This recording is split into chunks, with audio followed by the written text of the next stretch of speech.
Good afternoon, everybody, and welcome to today's afternoon session of Understanding Patient Flow in Our Hospitals. If I can introduce myself, my name is Michelle Whitehurst.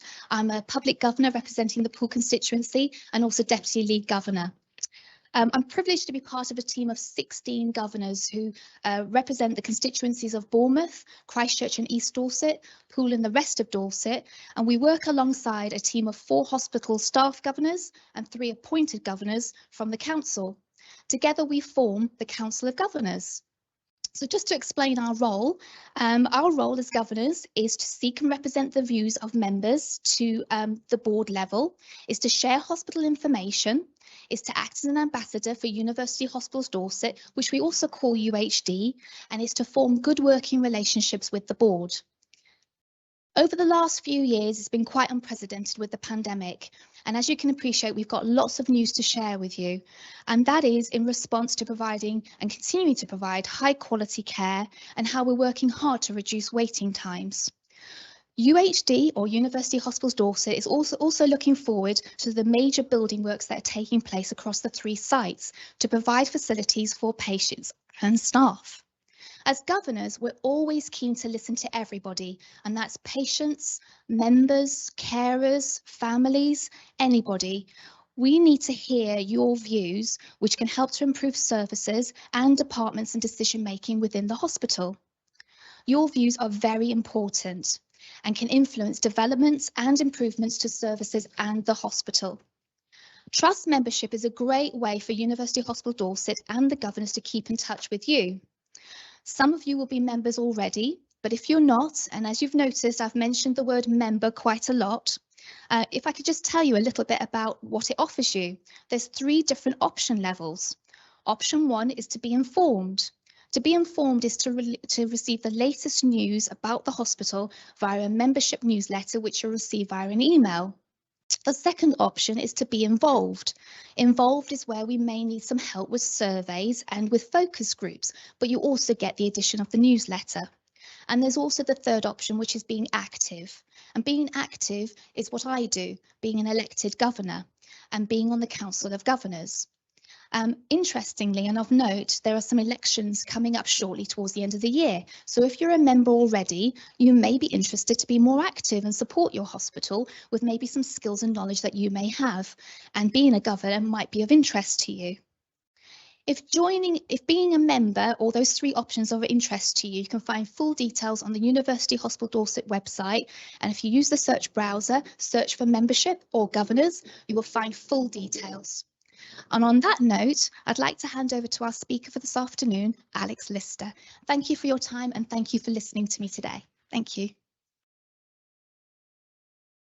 Thank you, Michelle. As Michelle said, my name is Alex Lister. I'm the Group Director of Operations for the Medical Care Group here at University Hospitals Dorset. And I've been asked by the team to come and share with you today how we manage hospital flow in our organisations, which, as many of you will be aware, is quite a topical conversation, not just in Dorset, but nationwide currently.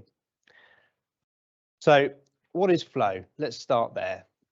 Flow is whatever you want it to be, but essentially the principles are the same. It's from getting from one point to another point. And in terms of healthcare, what I'd like to suggest is that that's actually moving our patients in our acute hospitals from the front door when they arrive to a safe and timely discharge. Now, clearly, there could be a lot of steps in that process, depending on what patients' needs are. But actually, there's an analogy here with different types of flow. We can see here an empty motorway. We can see here a beautiful ambling river, or more topically, we can see that's supposed to be blood flow going through someone's vein or artery there. It's all the same. When there is capacity, when there is nothing in the way, when there is opportunity, flow works perfectly well, and we achieve our goal all the time of getting to arriving at a safe discharge. But as we'll talk about a little bit this afternoon, sometimes it doesn't always go according to plan, and sometimes we need to take other interventions to understand what's not working and how we can respond to that. So a little bit first of all about how we plan our services. We've got 3 hospitals in the University Dorset cluster. 2 of those have got beds in them. We've got about give or take 1,000 beds that are occupied at any time by adults with a medical need, whether that be coming in through an emergency pathway or coming in through an elective pathway.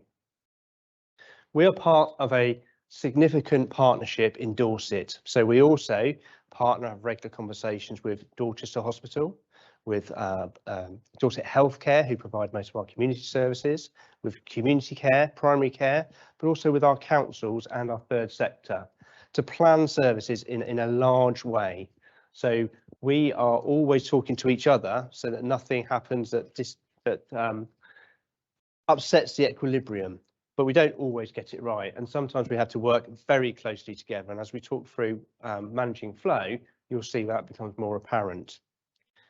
On a very basic level, we plan our services according to the calendar.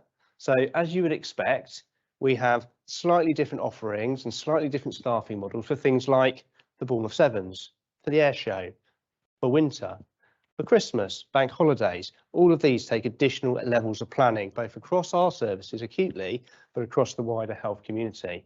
So we do sit and look at the calendar. Also things like national campaigns for cancer. We'll need to think about how we can accommodate potential increased growth in referrals into our elective services.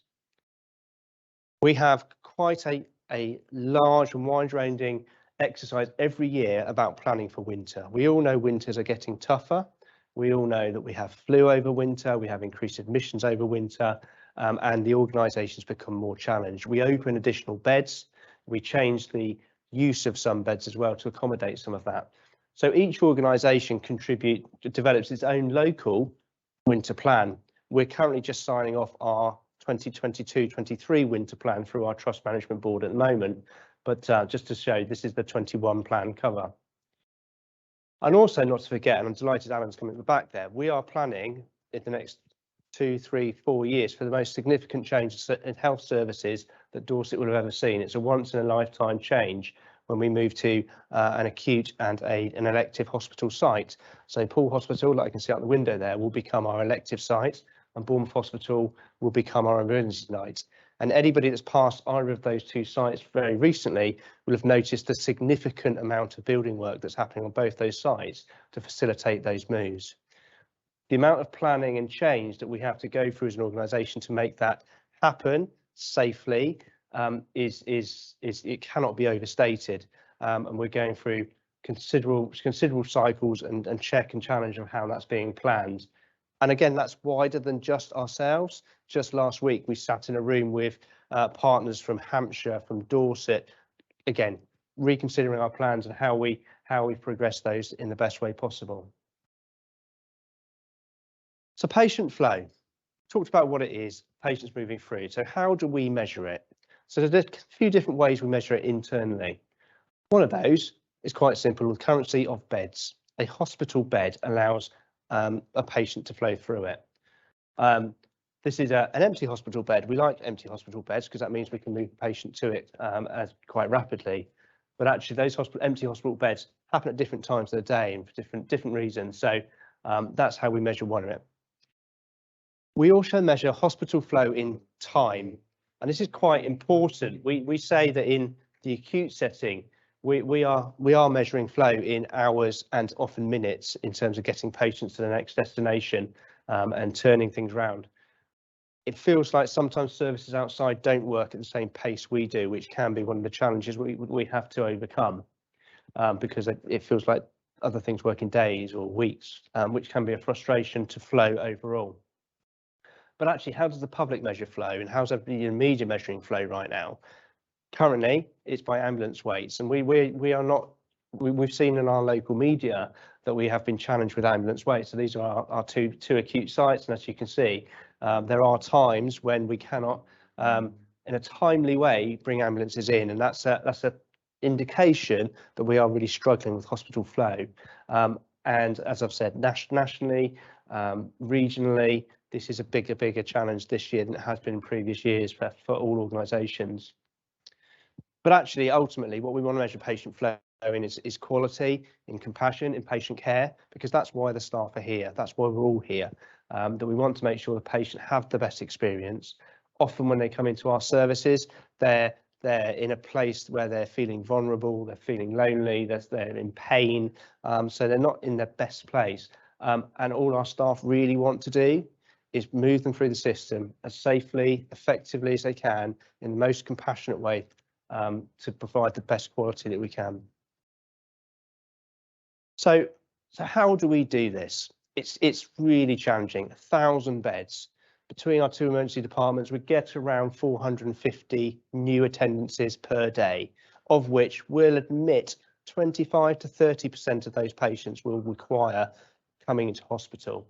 So that equates to about 200 patients, 201 patients per day that need to come into an acute hospital bed, and that's the emergency patients. On top of that, of course, we're inviting patients to come and have operations, to have procedures, to come and have elective admissions as well, that they still require for all the reasons I've said. They're in pain, they've got limiting illnesses, so all of that's going as well. So it's quite a juggling act. We have got two on each site of Bournemouth and Poole, an operations room. These are staffed 24 hours a day, 7 days a week by senior site management teams. This is a photo of the Poole one. We have had to switch some screens off and move the people out of the way for the photo because there's stuff on there that we wouldn't like to share. But this just gives you an idea. This is one of the two operations rooms that we have, and that's how you can normally see what's going on. So there'll be you can see actually the CCTV there, but there'll be a board there telling you about all the patients in the emergency department. There'll be a board there telling you about all of the beds that are available, coming available in your organisation. We'll look at those in a little bit more detail in a few moments. Since COVID came along, we've changed the way we work, and actually now one of our biggest tools that we use to manage our patient flow is Teams, and that's for two reasons. Firstly, we didn't want to come into a room during COVID to have our conversations and work out how we manage flow. But secondly, 2 years ago, University Hospitals Dorset, with Bournemouth and Poole Hospitals merged to become University Hospitals Dorset, and now all of our flow conversations are had across both sites. So the sites come together and have conversations. And as a result of that, when we need to, we can actually switch flow off on one and move it to another, whether that be GP referrals. In extreme circumstances, it could be diverting ambulances, but we can make those decisions real time across the locality using Teams. So these are some of our dashboards. So this is a dashboard, comes out by email several times a day. This goes to all the senior management team, the senior execs, consultants, and this tells them what is the current state of play in our emergency department.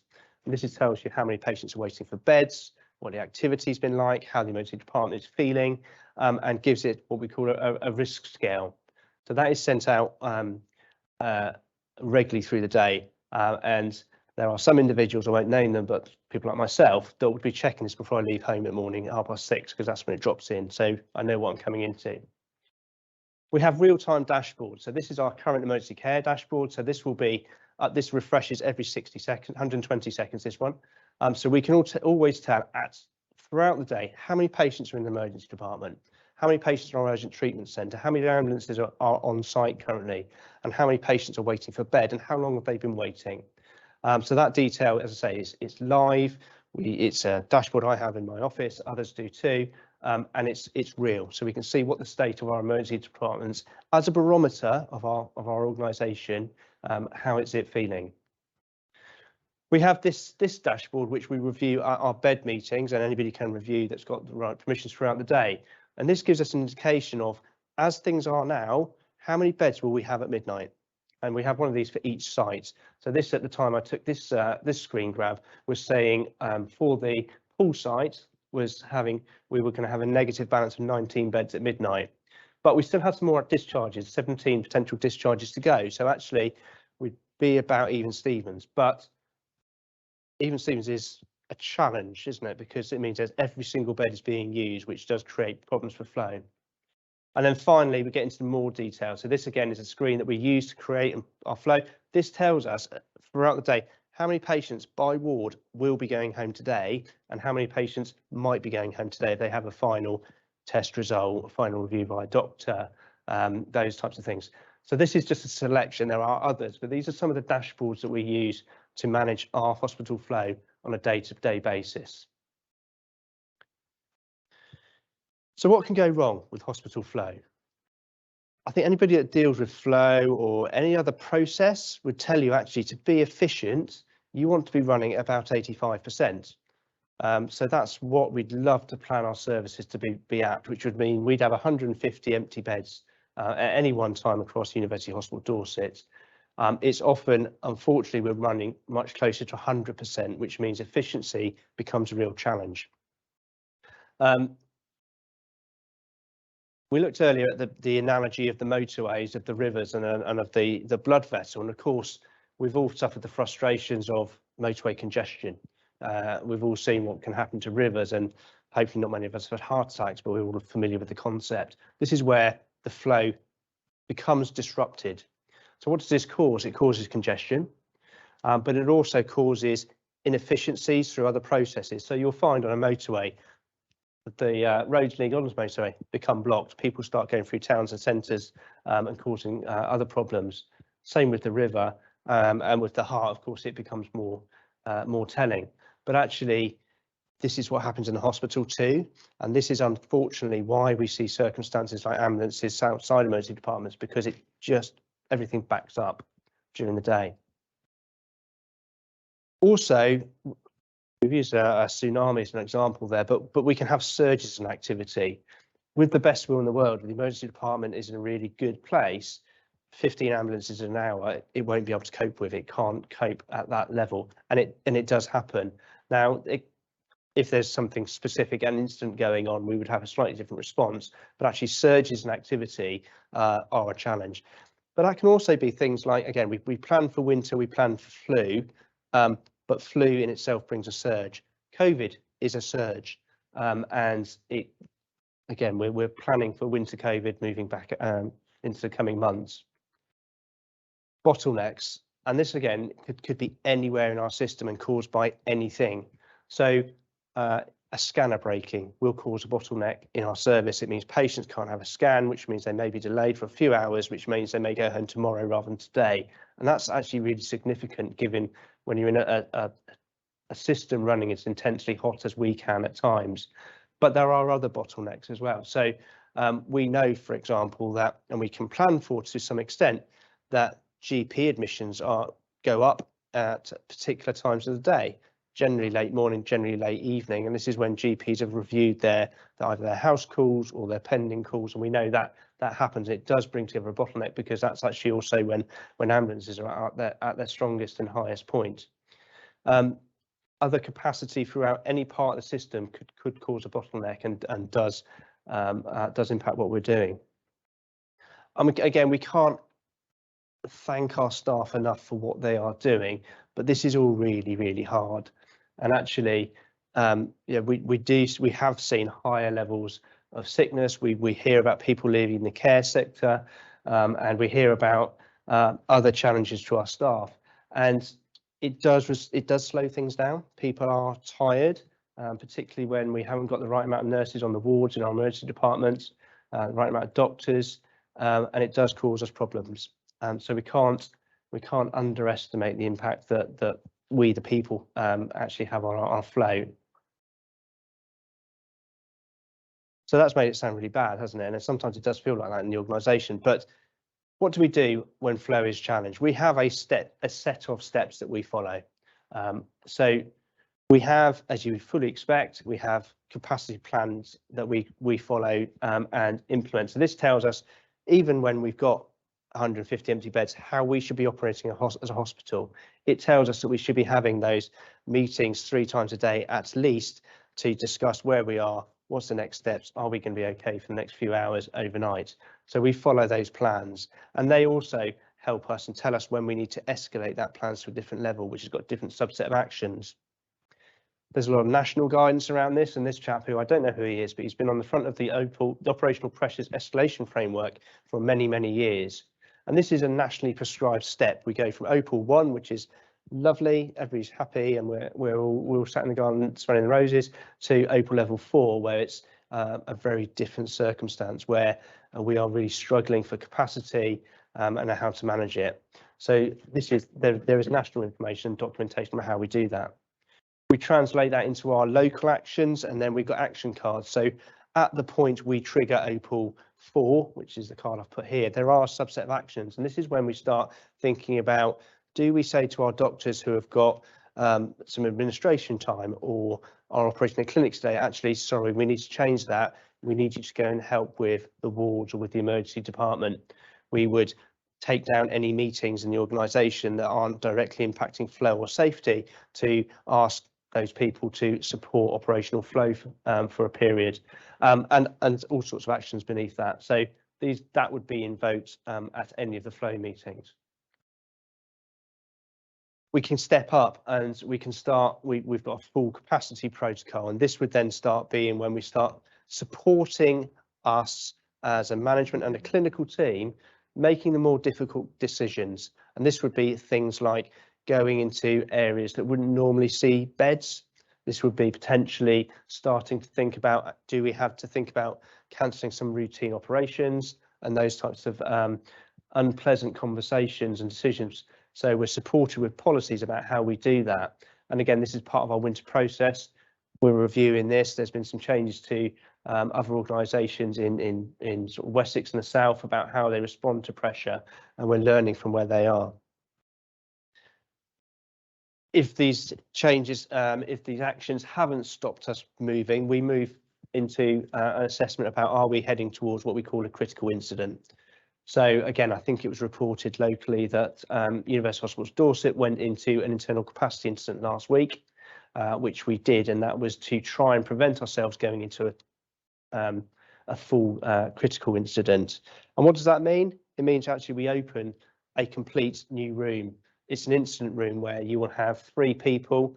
I was there one day last week with a nurse commander and a medical commander, and we will essentially put the hospital into a full command and control structure, and any decisions about capacity, decisions about flow, decisions about whether we need to cancel or review our elective activity would come to that room, and that room has at that point delegated authority to make those decisions acutely, to implement them, and to report to what would be called our Gold Command, which is our executive board. Beyond this, concurrently now, you're also having meetings with your system partners on a regular basis.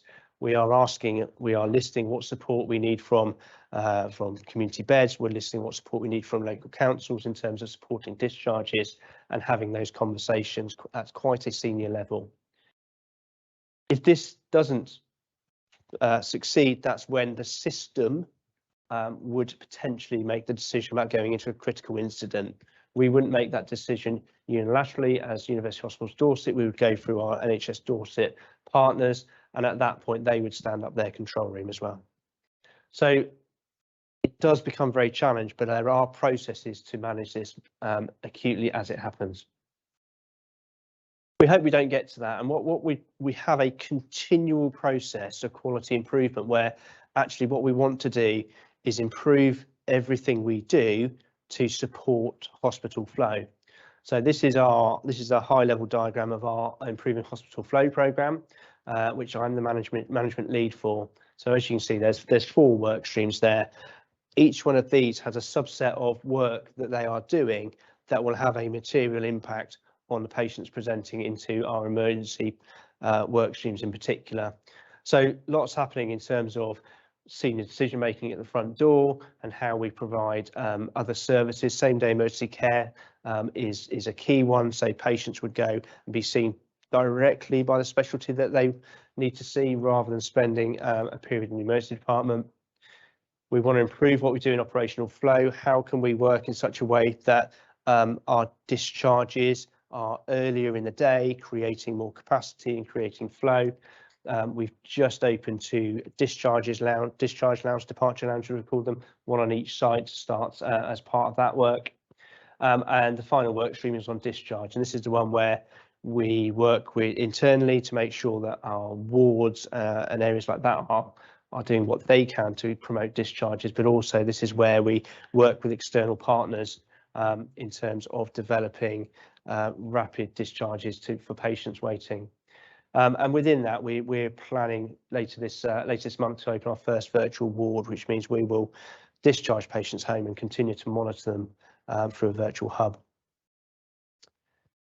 So just a little bit about what we're asking from yourselves, from the public to do. So I think in some of the press that went out last week, the ask was around don't come to the hospitals, and I think we need to contextualise that. You know, we will always deal with patients who have life-threatening illness or injury and need to come to the emergency department. But what we're asking is to choose well, I guess, and to think about using NHS 111. They will tell you if you need to go to the emergency department quite rapidly, but they'll also give you guidance on where else you might be able to get healthcare, which may be more appropriate. It won't necessarily help with our admissions, but it may help with our emergency department congestion.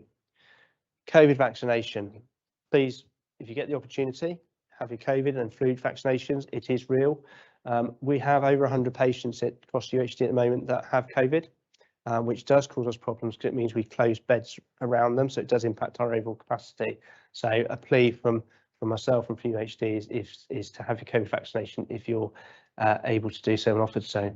And the last bit around it is supporting our discharge. So I've left a meeting this morning, and the conversation is we have lots of patients waiting to go to alternative destination when they leave hospital. About 40 of them, so a ward and a half at the moment, are their families are looking for their next home. They are self-funders. So it's around supporting wherever possible to take loved ones, to take parents home as soon as it's safe to do so, and if you can support it. That's as much as I wanted to share. Hope I've got the right things covered, but I'm happy to take any questions. We have some questions from the email, if I can ask them, and then we'll open up if anyone else got questions. In the current pressures, is there a danger that patients are sent home too quickly? I'd be interested in who makes a decision. Is it the doctor, the patient, or both? So there is a change to, there will be a change to potential risk threshold. So, but the decisions are made by consultants generally. So all of our same-day emergency care areas are staffed by consultants with advanced nurse practitioners and other medically trained staff. So decisions will be made by clinical staff with the patients. That we measure and monitor our readmission rates, and there is a recognition. Sometimes they may go up as risk thresholds change, but actually people are better off going home if it's clinically the right thing for them to do. So doctors make those decisions with patients. Brilliant. And then the next one, does anything have to change in holiday season? It does actually, and we talked a little bit about the calendar there. So in Dorset we're not unique, but we know our holiday season. So we will see during the summer we'll see increased trauma admissions. We know that we'll see an increase in children, and we'll see increased demand in our emergency department because patients are on holiday. September's another time where we see increases, and this is because kids go back to school, and coach holidays come down to Dorset, and so it's perhaps more mature people who come down to Dorset, and we see, and that does have an impact on us. The second impact of that is, I think there seems to be people sometimes stop taking some of their medication when they're on long coach trips for reasons that I'm sure they will recognise, and that does have a material impact on their health, and they sometimes end up in our emergency departments. So yes, we do absolutely plan for holiday season. It's slightly different depending on where in the month we are, but it is part of our cycle, yes. And that actually leads on to good advice from NHS England, is always make sure you're stocked up on all your medications before the holiday season, because the pharmacy may not be open. So exactly right. Very appropriate. Here's a very interesting one. What's the furthest place a patient has been discharged to? The furthest place. So have you sent someone Goodness to? Me. Well, I mean, we have patients come in, and I know, for example, that we've had to book transport into Scotland and for Wales, not least because it creates a whole heap of contracting problems for us for management teams, because it's commissioned in a different way. So we have discharged to Wales and Scotland, and we're aware of those. Interestingly, it works the other way as well. So we take international repatriations into the organisation, so they will form part of the emergency take. They won't go through an emergency department, of course they won't, but we will have patients on a list waiting to come back from potentially anywhere in the world to our organisation as well. And a question for that actually about finance and money. If a patient is presents here who's not from the UK. Yeah. Are you able to charge the countries that they've come from? So for emergency care, no. Emergency care will be provided free at the point of contact. If they are subsequently admitted to the hospital, very much dependent on the country that they originate from, and the agreement in place between the government of the UK and the country of origin. Thank you. Here's someone who's seen a report that patients now have a locator code that allows the hospital to virtually monitor their location. How are you using technology to improve your processes? So I'm not familiar with that technology. What we are talking about is some of the virtual wards now. So patients will be able to monitor patients' recording of their, for example, blood pressure, oxygen saturation, and there's a number of ways of doing that. And the most common is through a smart device, through a reading taken from a local device, which is then fed, and we can see those either in the hospital or in the hub that's reviewing and monitoring them, and then we can take an intervention.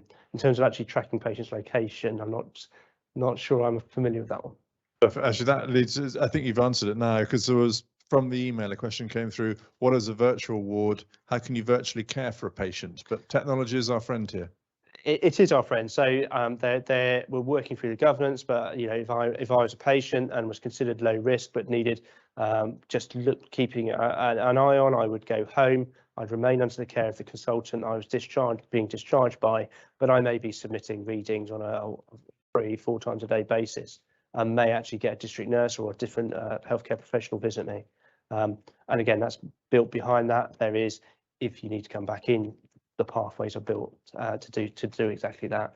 So that's what a virtual ward is. And again, lots of work nationally going on around virtual wards, and I think it will be quite a considerable offering in England moving forward. That's brilliant, thank you. Here's an interesting question, because people are looking back in time a bit. With the rise in COVID numbers in the community and across our hospitals, are you concerned that you may be sending patients who've caught COVID in our wards back into the community? So the way everybody manages COVID now has changed. So we wouldn't, if a patient is medically fit to leave the hospital but has COVID, that's not a reason for them to stay in hospital.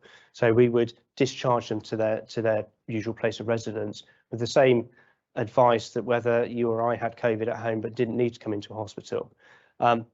Where that usual place of residence is a care home or a nursing home, different policies and pathways that are followed. But again, if they're discharged to one of those environments and then begin going to a single room, we would seek to continue to do that. Brilliant, thank you. And there's a long one here, so bear with me. I've heard critical incidents being declared for trusts and severe pressures for many others over the past few days in the media. It's a sorry sight to see. What do you think is the single most important message the public need to hear in terms of how they can do their bit to support hospitals with patient flow? And I know you've covered it a bit, but there's another question as well. How can the public help? So I think that there's two bits here. It is supporting us with our discharges is first and foremost. So it can be a difficult conversation to sometimes have with relatives about supporting let's say an elderly infirm relative that needs care at home, but that is one, it's a key one, and we do need to have some of those conversations with families. The second one is, as I've said, it's choose well.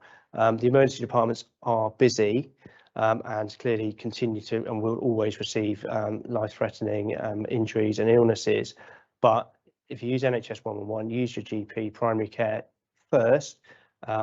We hopefully can work together to achieve exactly that, and we can take some of the pressure off. And there's been a lot of media about how GPs aren't available, aren't able to. But what's your understanding of how GP land is now? So I don't work in GP land, so it's a difficult one. We have, if you ring NHS 111 and they believe that you need to see a GP and can't see your GP, they will book an appointment for you at an urgent treatment centre, whether that be at Bournemouth Hospital, Poole Hospital, or any of the minor injuries units locally. So that service is still available to access, and out of hours or even in hours, urgent care GP if you're unable to do so. So again, the route to get to that is through NHS 111. We are at Poole. We've successfully piloted at Bournemouth. We're just about to roll out as well. If you come to the emergency department and the triage nurse feels that you could be seen by a primary care or nurse practitioner later in the day, they will ask you to come back for a booked appointment later in the day. But the preference would still be to go through NHS 111, who can access GP slots as well as coming to the urgent care centres. And last question that's come in, winter's coming, it's October. Staff have been under pressure all summer, there hasn't been a let up. How are staff feeling now? Are they seeing any hope in the future, or are they worried about the winter ahead? I think staff are really worried. I think we're all really worried because, as you say, I mean, we're in a place in October that we wouldn't normally expect to be. So it's a very challenging and appropriate question. We are, as I said, we are putting through the pace of our winter planning, which is likely to have to go further and deeper than it has before. Staffing is a real problem because we have got escalated areas already, which does spread the staff, which does affect their well-being. So as part of UHD, we're putting together our staff well-being programme and how we can support resilience. But I can't make any promises. It's not going to be a challenging period. So last bit of advice is probably, if you know anyone who works for the NHS, give them support as well for the public. Alex, thank you very much indeed. Are there any questions from the floor? That was a great, really interesting talk, and really good to get behind the scenes and to know what it actually means. So we read the headlines, but actually to see the truth. So thank you very much for coming today. Very welcome. Thank you. Thank you.